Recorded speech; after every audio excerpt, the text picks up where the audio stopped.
കേരളത്തിൽ ഇപ്പോൾ തുടരും സിനിമയുടെ ഒരു വമ്പൻ തരംഗങ്ങളും കാര്യങ്ങളൊക്കെ പോയിക്കൊണ്ടിരിക്കുകയാണ്. അതിൻ്റെ കൂടെ ക്ലാഷ് റിലീസ് എന്ന രീതിക്ക് വന്ന ഒരു തമിഴ് സിനിമ, അതായത് ഗാങ്ങേഴ്സ് എന്ന് പറഞ്ഞ സുന്ദർ സി സിനിമ, അതിൻ്റെ ഒരു റിവ്യൂവും കാര്യങ്ങളൊക്കെയാണ് പറയാൻ വേണ്ടി പോകുന്ന തമിഴ് സിനിമയാണ്. ഇതിനകത്ത് വടിവേലു, കാതറിൻ ട്രീസ, പിന്നെ ഭഗവതി പെരുമാൾ, അങ്ങനത്തെ ഒട്ടുമിക്ക താരങ്ങളും, മുൻഷികാന്തൊക്കെ ഈ സുന്ദർ സിയുടെ സിനിമയിലെ ഒരു അവിഭാജ്യ ഘടകം തന്നെയാണ്, എലമെൻ്റാണ്. എല്ലാ സിനിമയിലും ഒരു മികച്ച ഒരു കോമഡി റോളും കാര്യങ്ങളൊക്കെ കൊടുക്കും. സുന്ദർ സി സിനിമകളെ പറ്റി പറയുകയാണെങ്കിൽ സുന്ദർ സി സിനിമകൾ കംപ്ലീറ്റ് വന്നിട്ട് എൻ്റർടൈൻമെൻറ്റ് സിനിമയാണ്. എങ്ങനെ പ്രേക്ഷകരെ എൻ്റർടൈൻമെൻറ്റ് ചെയ്യിപ്പിക്കുക എന്നുള്ള കാര്യങ്ങളൊക്കെ വെച്ചാണ് സുന്ദർ സി സിനിമ എടുക്കുന്നത്. ഒരു നല്ല കഥ കാണും, തമാശകൾ കാണും, നല്ല മികച്ച സോങ്ങുകൾ കാണും, നായകനെയൊക്കെ നല്ല രീതിക്ക് ഒരു സ്റ്റൈലിഷ് ഇൻട്രോയും കാര്യങ്ങളൊക്കെ കൊടുക്കാൻ വേണ്ടി സുന്ദർ സി ഒരു ബെസ്റ്റ് ഡയറക്ടറാണ്. അദ്ദേഹം മറ്റ് താരങ്ങൾ വെച്ച് സിനിമ എടുത്താലും അദ്ദേഹം നായകനായിട്ട് വന്നാലും എല്ലാം ഒരു വെറൈറ്റി സബ്ജക്റ്റ് ആയിരിക്കും പുള്ളി കൊണ്ടുവരാൻ വേണ്ടി ശ്രമിക്കുന്നത്. ഇപ്പോൾ ഗാങ്ങേഴ്സ് എന്ന് പറഞ്ഞ ഈ ഒരു സിനിമ എങ്ങനെ ഉണ്ടെന്ന കാര്യങ്ങളൊക്കെ നോക്കിക്കഴിഞ്ഞാൽ ഒരു എൻ്റർടൈൻമെൻറ്റ് പാക്ക് സിനിമയാണ്. നല്ല ഒരു എൻ്റർടൈൻമെൻറ്റാണ്. പടത്തിൽ ഒരുപാട് കോമഡി ഉണ്ട്, പിന്നെ ഈ കഥാ എലമെൻ്റൊക്കെ ഗംഭീരമാണ്. പിന്നെ ഈ സിനിമയുടെ ആദ്യ പകുതി സുന്ദർ സി എന്ന് പറഞ്ഞൊരു ഡയറക്ടറുടെ ഒരു ക്രിയേറ്റീവ് സംഭവം തന്നെ കാണിച്ചിട്ടുണ്ട്. സുന്ദർ സി അങ്ങനെയാണ്, അതായത് പുള്ളിയുടെ എല്ലാ സിനിമയിലും ഫസ്റ്റ് ഹാഫ് നോക്കുകയാണെങ്കിൽ വേറെ ലെവലിൽ സംഭവം ചെയ്ത് വയ്ക്കും. അതായത് സ്റ്റോറി എലമെൻ്റ് ആയിരുന്നാലും ഫ്രഷ് സ്റ്റോറി എലമെൻറ്റ്, ഇദ്ദേഹം ഒരു ടിപ്പിക്കൽ സിനിമകളെ കണക്കത്തെ ഫ്രഷ് കണ്ടൻറ്റുകളും കാര്യങ്ങളെല്ലാം കൊണ്ടുവന്ന് ഒരു ഗംഭീരമായിട്ട് തന്നെയാണ് പുള്ളി നമുക്ക് വേണ്ടി അവതരിപ്പിക്കുന്നത്. നമ്മളെ പ്രേക്ഷകർക്ക് ഒരു പീസ് ഓഫ് മൈൻഡ്, ഒരു എൻ്റർടൈൻമെൻറ്റ് ചെയ്യാൻ വേണ്ടി ഇദ്ദേഹം അങ്ങേയറ്റം ശ്രമിക്കുന്ന ഒരു ഡയറക്ടറും, അതിനൊപ്പം അദ്ദേഹം നല്ലൊരു എലമെൻറ്റ് കഥകളും പറയാൻ വേണ്ടി ആഗ്രഹിക്കുന്നുള്ള കാര്യങ്ങളൊക്കെയാണ്. വടിവേലുവിൻ്റെ കോമഡി നമ്മൾ കുറേ നാളായി വടിവേലുവിന് ഇങ്ങനെ നമ്മൾ കണ്ടിട്ട്, അതായത് മാമന്നൻ, പിന്നെ അങ്ങനെയുള്ള സിനിമകളൊക്കെ നോക്കിയാൽ പുള്ളി ഇപ്പോൾ കുറച്ചും കൂടെ സീരിയസ് റോള് കാര്യങ്ങളൊക്കെ ചെയ്ത് ഇപ്പം തൻ്റെ പഴയ ഒരു ഫോർമാറ്റ്, വില്ല്, പോക്കിരി എന്നീ സിനിമയുടെയൊക്കെ ഒരു എലമെൻ്റൊക്കെ ഇല്ല, ആ ഒരു ട്രാക്കിലേക്ക് വീണ്ടും വന്ന് ട്രാക്ക് പിടിച്ചെത്തിയ വടിവേലു ഗംഭീര പ്രകടനത്തോടെ ഈ സിനിമയെ കാണിച്ച് നമ്മളെ ഒരുപാട് ചിരിപ്പിക്കുന്നുണ്ട്. പുള്ളി നല്ല കോമഡിയായിരുന്നു. അദ്ദേഹത്തിൻ്റെ ഒരു മേക്ക് ഓവർ, പണ്ടത്തെ നേരത്തെ പറഞ്ഞ ഒരു പോക്കിരി സിനിമയിലായിരുന്നാലും ഈ വില്ല് സിനിമയിൽ അങ്ങനത്തെ ഒരു മേക്ക് ഓവർ, കന്തസാമിയിലൊക്കെ നമ്മൾ കാണുന്ന ഒരു മേക്ക് ഓവറില്ല, അതിൻ്റെ ഒരു സംഭവങ്ങൾ തന്നെയാണ് പുള്ളിക്കാരൻ പിടിച്ചു വന്നിരിക്കുന്നത്. ഗംഭീരമായ ഒരു സിനിമ തന്നെയായിരുന്നു. പിന്നെ വേറെന്ന് വെച്ച് കഴിഞ്ഞാൽ സുന്ദർ സി വടിവേലു കോംബോ പണ്ട് തൊട്ടേ ഉള്ളൊരു കോംബോയാണ്. അത് പണ്ടത്തെ സിനിമാ പ്രേക്ഷകർ, അവിടുത്തെ തമിഴ്നാട്ടിലൊക്കെ ഏറ്റവും പ്രിയപ്പെട്ടൊരു കോംബോയാണ് ഈ സുന്ദർ സി വടിവേലു കോംബോ. ആ ഒരു കോമ്പിനേഷൻ അവർക്ക് വീണ്ടും കാണാൻ വേണ്ടി പറ്റിയതിനെപ്പറ്റിയുള്ള പോസിറ്റീവ് റിവ്യൂ ഒക്കെ ഒരുപാട് തമിഴ്നാട്ടിൽ നിന്ന് ലഭിക്കുന്നുണ്ട്. അത് ഗംഭീരമായിരുന്നു തന്നെ. പിന്നെ സെക്കൻഡ് ഹാഫിലേക്ക് വന്ന സമയത്ത്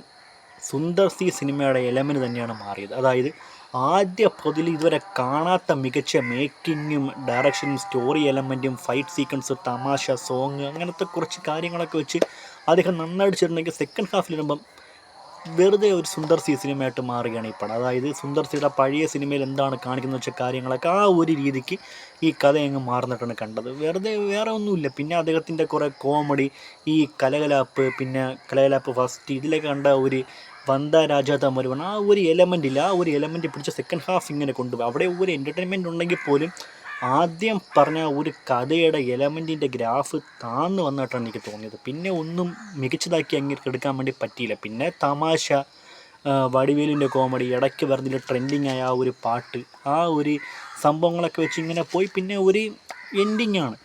ഈ സിനിമയുടെ ക്ലൈമാക്സ് സീൻ കണ്ട സമയത്ത് എനിക്ക് തോന്നിയത് മറ്റേ സപ്തമശ്രീ തസ്കര എന്നൊരു സിനിമയില്ലേ മലയാളത്തിൽ വന്നിരിക്കുന്ന പൃഥ്വിരാജ് സിനിമ, ആ സിനിമയുടെ ക്ലൈമാക്സ് പോർഷൻ എന്താണോ കാണിക്കുന്നത് അത് തന്നെയാണ് ഇവിടെ കാണിച്ചു വെച്ചിരിക്കുന്നത്.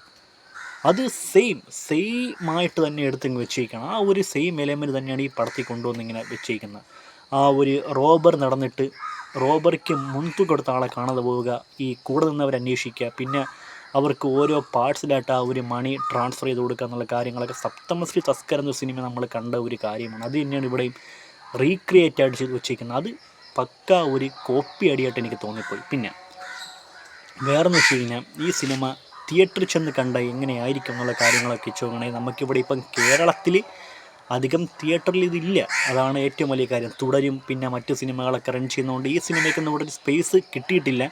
ഇനി പോകെ ഒരു എവിടെയെങ്കിലുമൊക്കെ തിയേറ്ററിലൊക്കെ വരും. അപ്പോൾ ആ ഒരു കാര്യം വെച്ച് നിങ്ങൾക്കും ഈ സിനിമ പോരുന്ന കണ്ട ഒരു ചിരിക്കാനും എൻജോയ് ചെയ്യാനൊക്കെ ഒരുപാട് എലമെൻ്റൊക്കെ ഉള്ളൊരു ഇതാണ് ഗാങ്ങേഴ്സ് എന്ന് പറഞ്ഞ ഈ സിനിമ. വടിവേലുവിൻ്റെ നല്ല കോമഡിയും കാര്യങ്ങളും കാണാൻ വേണ്ടി പറ്റും. കാതറിൻ ട്രീസയെ പറ്റി പറഞ്ഞാൽ ഈ കാതറിൻ ട്രീസ സുന്ദർ സി സിനിമയുടെ ഒരു എലമെൻ്റാണ്. അതായത് പുള്ളിക്കാരി എല്ലാ പടത്തിലും ഒരു റോള് സുന്ദർ സി കൊടുക്കും. സുന്ദർ സിയുടെ മെയിൻ ഹീറോയിൻ പണ്ട് ഹൻസികയായിരുന്നു. അപ്പോൾ അത് മാറി ഇപ്പം കാതറിൻ ട്രീസേന ഒരു മെയിൻ ലീഡായിട്ട് ഇപ്പോൾ സുന്ദർ സി ഇങ്ങനെ വെച്ചിരിക്കുകയാണ്. അത് മെയിൻ റോള് ഫീമെയിൽ ആക്ട്രസ് ആ ഒരു കാറ്റഗറിയിൽ ഈ ഒരു കാതറിൻ ട്രീസേന ഗംഭീരമായിട്ട് തന്നെ കൊണ്ടുവന്നിട്ടുണ്ട്. പിന്നെ സുന്ദർ സിയുടെ സിനിമ എലമെൻറ്റിൽ കാണുന്ന ഒരു കാര്യമാണ് ഒരു ഡിവോഷണൽ സോങ്, ഒരു ഭക്തിഗാനങ്ങളകത്ത് ഒരു ക്രിയേറ്റിവിറ്റി, അതും ഇവിടെ കാണാൻ വേണ്ടി പറ്റി.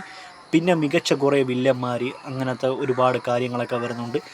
ആ ഒരു കാര്യങ്ങളെല്ലാം വെച്ച് ഒരു എൻ്റർടൈൻമെൻറ്റായിട്ട് നമുക്കൊന്ന് കാണാൻ വേണ്ടി പറ്റിയ ഒരു ബോറടി പോലും തോന്നിപ്പിക്കാത്ത ഒരു ക്ലീൻ സിനിമയാണ് ഈ ഒരു ഗാങ്ങേഴ്സ് എന്ന് പറഞ്ഞ ഈ സിനിമ. ഇതിനകത്ത് ഒരു കുട്ടിയുടെ ഒരു സംഭവപ്പെട്ട ഒരു കാര്യങ്ങളൊക്കെ കഥ പറഞ്ഞിങ്ങനെ പോയ സമയത്ത് എനിക്ക് തോന്നിപ്പോയ ഒരു കാര്യം, കങ്കുവ എന്ന് പറഞ്ഞ സിനിമ ഏതാണ്ട് ഇതേ കണക്കത്തൊരു എലമെൻ്റാണ് പറയാൻ വേണ്ടി ആഗ്രഹിക്കുന്നത്. അത് ഇത്രയും ബഡ്ജറ്റ് മുടക്കി ആ ഒരു സിനിമ എടുത്ത് വെച്ചെങ്കിൽ ഇവിടെ കണ്ട ഈ ഒരു സ്റ്റോറി എലമെൻ്റ് വെച്ച് അവർ എന്തുമാത്രം മികച്ച രീതിക്കാണ് അവർ ആ സിനിമ എടുത്ത് വെച്ചിരിക്കുന്നതൊക്കെ അവർ കണ്ട് പഠിക്കണം എന്നുള്ള കാര്യങ്ങളൊക്കെയാണ് ഞാൻ ഇവിടെ പറയുന്നത്.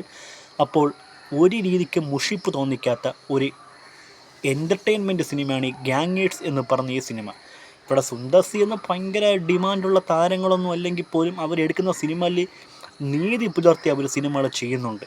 ഖുഷ്ബുവിൻ്റെ പ്രൊഡക്ഷൻ, സുന്ദർ സി ഡയറക്ഷൻ, അങ്ങനത്തെ കുറച്ച് കാര്യങ്ങളൊക്കെ വന്ന് അവർ നല്ല രീതിക്ക് സിനിമ എടുത്ത് നമ്മളെ പ്രേക്ഷകർ എത്രത്തോളം എൻ്റർടൈൻമെൻറ്റ് ചെയ്യിപ്പിക്കാൻ വേണ്ടി ശ്രമിക്കും എന്നുള്ള കാര്യങ്ങളൊക്കെ വെച്ച് സിനിമ എടുക്കുന്നൊരു ഡയറക്ടറാണ് സുന്ദർ സി. അപ്പോൾ അതിലും അദ്ദേഹം ഇവിടെയും അതിനൊക്കെ വന്നിട്ടുണ്ട്. പിന്നെ മദഗജ രാജ എന്നൊരു സിനിമയാണ് അദ്ദേഹത്തിൻ്റെ ലേറ്റസ്റ്റ് ആയിട്ട് വന്നൊരു സിനിമ. അത് 2014 ഇറങ്ങേണ്ട സിനിമയായിരുന്നു. അത് പിന്നെ കുറേ പ്രശ്നങ്ങളും കാര്യങ്ങളൊക്കെ കൊണ്ട് ലാസ്റ്റ് ഇയറാണ് ആ സിനിമ ഇറങ്ങിയത്. അതിൻ്റെ ഒരു റെഫറൻസ് കണക്ക് തിയേറ്ററിൽ റൺ ചെയ്യിക്കുന്ന പോലത്തെ രംഗം കാണിച്ചത് ഗംഭീരമായിരുന്നു. മറ്റ് സിനിമ എടുത്തിട്ടുണ്ടതിൻ്റെ പകരം അദ്ദേഹത്തിൻ്റെ ഒരു സിനിമ തന്നെ അദ്ദേഹം ഒരു രംഗത്ത് കൊണ്ടുവന്നത് ഗംഭീരമായിരുന്നു.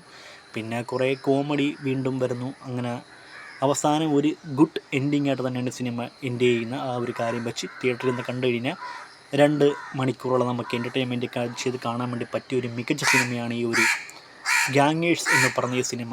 വലിയ പടങ്ങളും അല്ലെങ്കിൽ പോലും നമുക്കിരുന്ന് കണ്ട് എൻജോയ് ചെയ്യാൻ വേണ്ടി പറ്റിയൊരു ക്ലീൻ സിനിമ. ഇതാണ് ഗാങ്ങേഴ്സ് എന്ന് പറഞ്ഞ സിനിമയുടെ റിവ്യൂവും കാര്യങ്ങളൊക്കെ. സോ ആ ഒരു കാര്യങ്ങളൊക്കെ ചിന്തി വീഡിയോ ഇഷ്ടപ്പെടുത്താൻ സബ്സ്ക്രൈബ് ചെയ്യുക, ഈ വീഡിയോ ലൈക്ക് ചെയ്യുക, ഷെയർ ചെയ്യുക. സിനിമയുടെ ജെനുവിൻ റിവ്യൂകളൊക്കെ അറിയാൻ വേണ്ടി ചാനൽ സബ്സ്ക്രൈബ് ചെയ്ത് സപ്പോർട്ട് ചെയ്യുക. ഓക്കെ, അപ്പോൾ മറ്റ് സിനിമയുടെ ഒരു റിവ്യൂ ആയിട്ട് പറഞ്ഞത് ഇത് സൈനിങ് ഔട്ട്. ബൈ. ഓക്കെ.